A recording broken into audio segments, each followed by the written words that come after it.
Disney's Winnie the Pooh's Easter by Bruce Talkington, illustrated by Bill Langley and Diana Wakeman.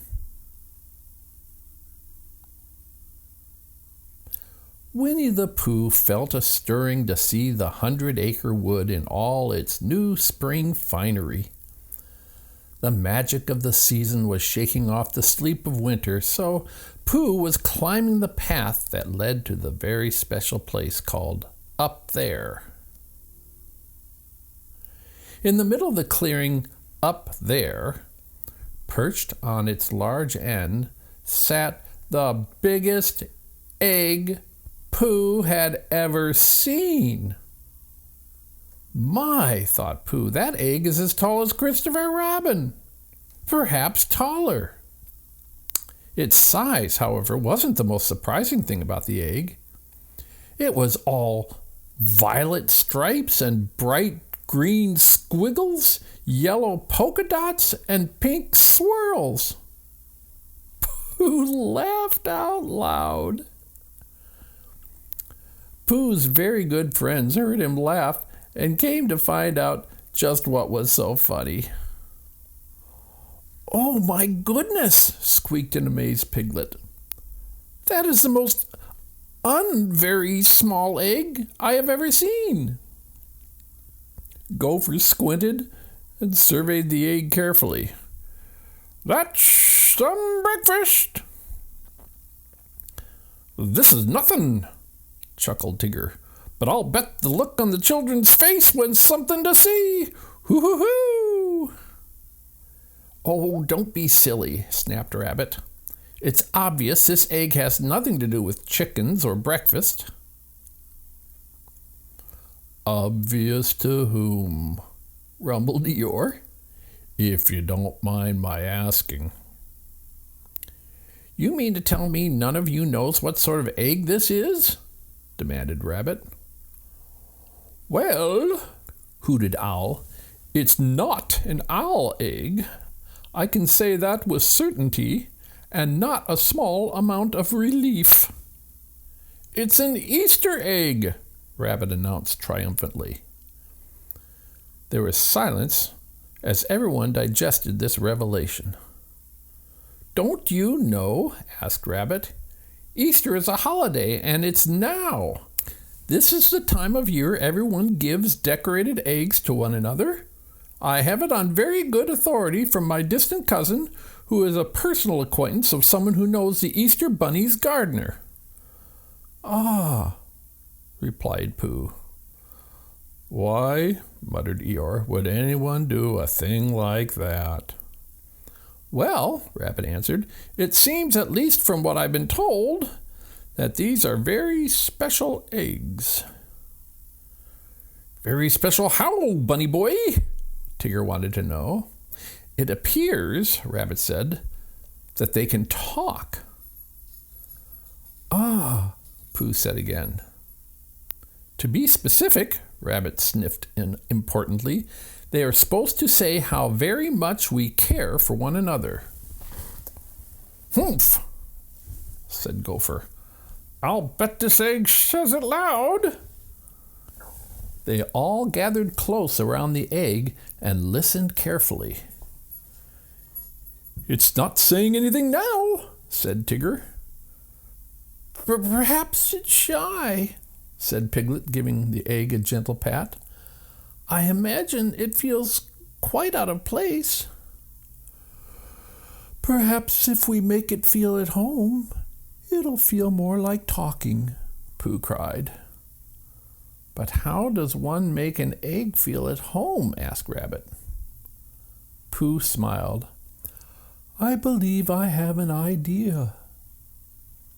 It seemed as if no time had passed at all before Pooh's plan was put into effect. It appeared as if the giant egg were no longer the only Easter egg up there. Pooh had painted himself a bubbly pink with baby blue freckles. Tigger had acquired a checkerboard pattern of pastels. Piglet was very red, while Owl was sky blue.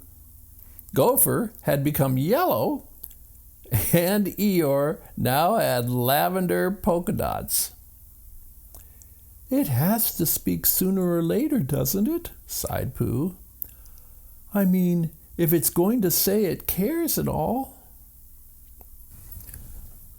"Maybe we have to tell it how much we care first," suggested Eeyore. "How do we do that?" asked Piglet. "The only proper way to speak to an egg," Owl informed everyone, "is when you are sitting on it." "But," said Tigger, "I wouldn't want anyone sitting on me unless I was pretty sure he knew what he was doing." Everyone began rubbing their chins and scratching their heads, furiously trying to figure out what they were going to do. Then Rabbit put his arm around Pooh's shoulders. "This time I have a plan, Pooh Bear." "Ah," said Pooh. The next thing Pooh knew, Tigger was standing on top of the egg, tugging on Pooh's hands, while Rabbit stood beneath and pushed for all he was worth. But before anyone could get Pooh seated, let alone ask the egg anything, away it went, rolling down the hill, bright colors shifting like a pinwheel. They chased the egg downhill and up, through rushing streams and muddy spaces, across wide meadows, under bridges, and over valleys, until the egg rolled to a halt, spinning around on its side, turning more and more slowly until finally it stopped, with its tip pointing directly at Christopher Robin. "What are you doing with my Easter egg?" he asked. "Delivering it," Pooh suggested with a smile. "Well, actually," said Christopher Robin, "this is your egg. All of yours." "So when's it going to tell us how much it cares?" Eeyore demanded. Christopher Robin said, "Watch." He grasped the huge egg and began to twist the top. The egg slowly began to unscrew. In a moment, Christopher Robin removed the top half of the egg and lifted out another egg, painted to look very much like Winnie the Pooh.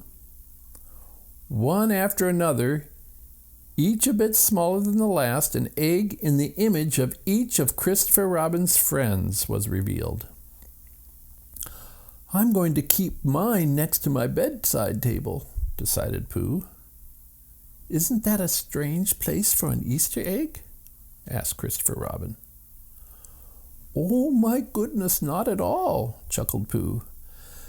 "Then the last thing it tells me before I fall asleep at night, and the first thing it says when I open my eyes in the morning, will be how very much somebody cares. Happy Easter, silly old bear."